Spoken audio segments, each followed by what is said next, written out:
Hey everybody, my name is Geoff Livingston. I'm here with Brandon NOtt, who's the Chief Product Officer at Amelia. How's it going today, Brandon? It's going great. How are you? Very good. Thanks for joining us. I just want to say, first of all, congratulations on getting your job. You've been there now for 7 months. How's it going? I mean, obviously you're at one of the greatest and best known conversational platforms out there. How's it going so far? You know, it's going great. When I joined, it's funny because when I started this journey a few years ago, getting into conversational AI and looking at how we are going to incorporate this into my previous company, things were relatively stable. There's a few players, there's a couple different techniques. With OpenAI making ChatGPT available, it was like dumping fuel on the fire. So in so many ways, it's been just such a tailwind to accelerate things. But with that has come some instability in the marketplace. So all in all, it's a net positive, but it isn't without some challenges along the way. That makes sense. Some say because of ChatGPT and the now increasing field of LLM players, that we're moving from an NLP environment to an LLM environment. Do you think that's fact or fiction? Yeah, it's a great question, and I'm not plagued with having to pick one or the other. I think this is an and story. And when you think about what LLMs bring to the table, it's immensely powerful. The scale is going up. The price is only going to go down. Well, in the short term, the price may still go up, but over the long run, the price will come down. Processing power will improve, right? I mean, there's all these good things that are going to happen over time. But if you think about it, it's still only one method of delivering an answer. And so we look at conversational AI really being a collective. And generative has a very powerful place at half a dozen different areas of a given conversational AI platform, but so does having very declarative approaches, so does having FAQ approaches that may use LLMs, but also have visibility into where that information came from, and maybe you want to hard code on some of those routings. So we think this is very much an and story. We think that generative is here to stay, for sure, but that we will continue to build solutions that have a collection of methods, and the orchestration of those methods will be the differentiator between really great experiences and kind of single-threaded or single-modal experiences. That makes sense. Now, with this hype cycle that we're talking about here, we all see it, we all hear it, but customers are experiencing it and it affects their business in some ways, and maybe they don't know how yet. Yeah. What are you seeing on the front line when you actually talk to customers about generative AI? Yeah, it's really interesting, and in some ways it's similar to some of these big previous hype cycles. You know, I remember going through the airport a few years ago and it said, you need blockchain, your business should run on blockchain, and you're like, what? Should it? I mean, blockchain is awesome and the power is awesome, but does everybody need? Is it for everybody? When is it appropriate? Right. And so in some senses, you have the same kind of hype cycle right now.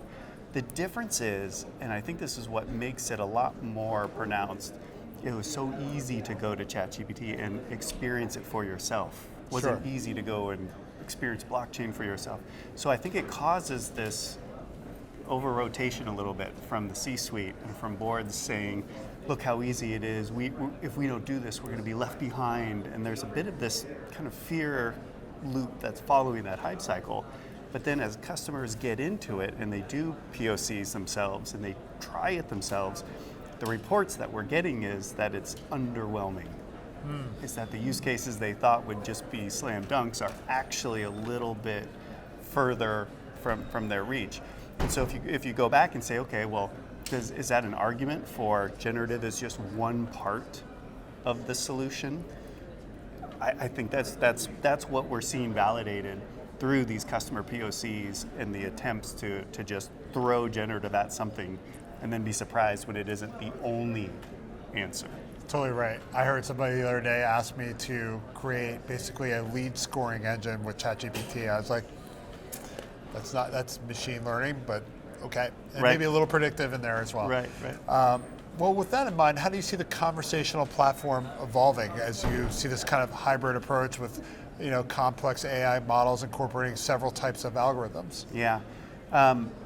It's a great question. I think that the platform is going to go kind of up the neuro-linguistic stack, if you will. Like if we showed a demo where just by telling Amelia that I want to build a specific job with a specific skill set, one sentence, Amelia can build out using generative the entire flow for me, as well as the code to perform some of those calculations and stub out some of the API connections. So you're actually seeing voice, like human language, being the coding language. Sure, right. Right? So if you look at that example, that's a sentence then being decomposed into a series of prompts, right? Which then goes and does the heavy lifting, which then has the code generation on top of it.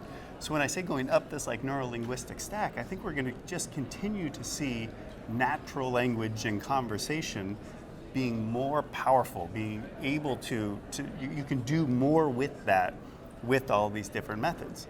Now, simultaneously, it has to go wide as well. We have to reach out into other systems. Sure. We have to have a more streamlined API interface to build those API connections on the fly, to use self-describing methods to then go and create those interfaces.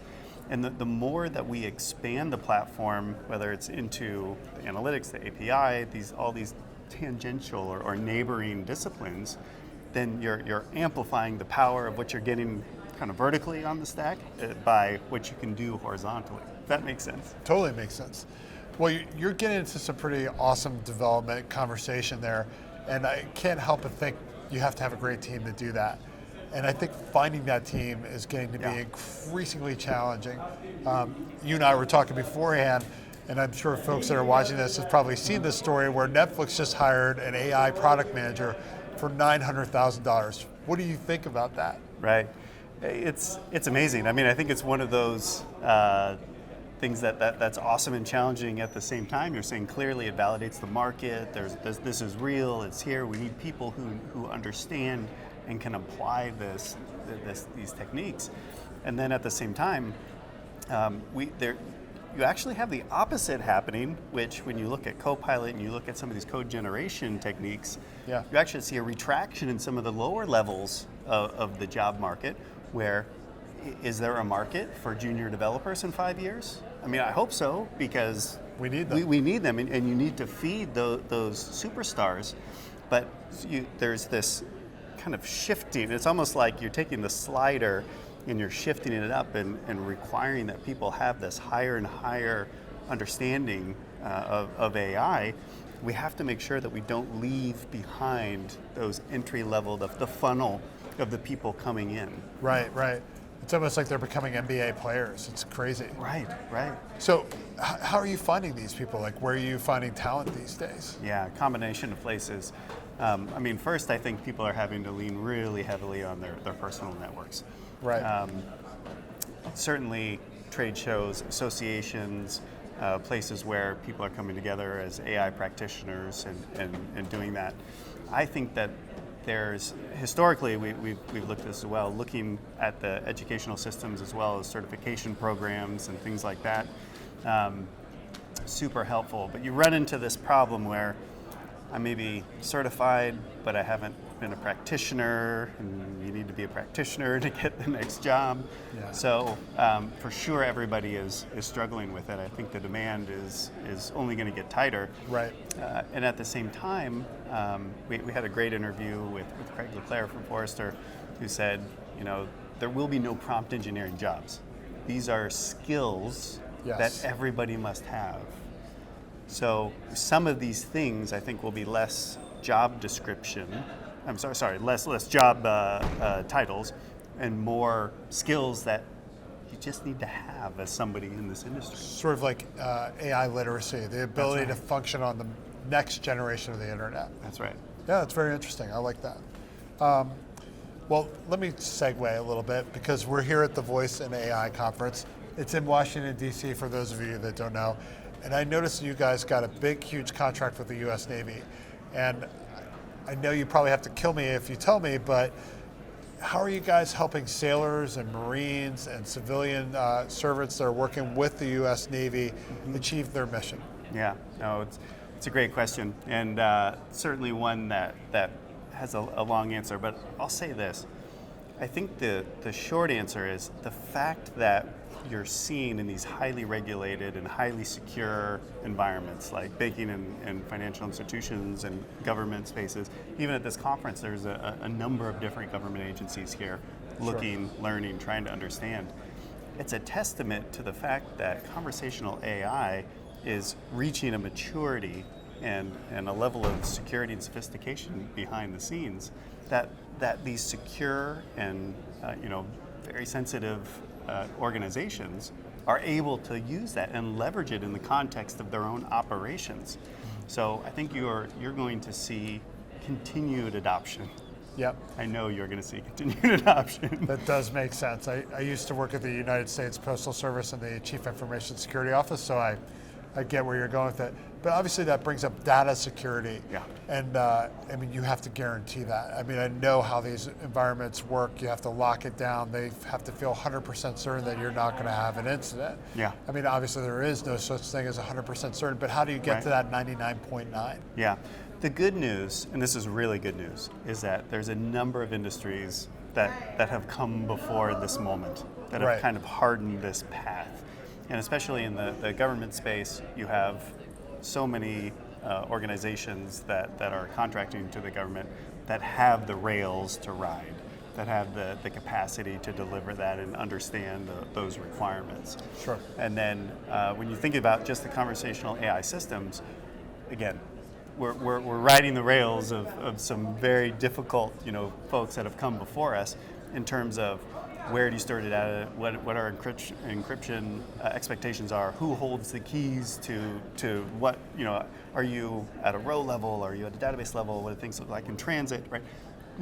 These are all practitioner questions around IT security. They're not specific to voice or conversational AI, right? Right, it's all data integrity, right? That's right. So we get the benefit of everything that has come before this moment, and it's up to us to make sure that we are following those best practices and that we're passing the tests of our customers. Again, banking, finance, government, there's some really high bars being set there, and they're leveraging conversational AI and they're leveraging Amelia in order to provide additional value on top of their systems. 100%. Makes sense. Well, thank you. I really appreciate your time, and I hope you have a great conference. Thanks very much.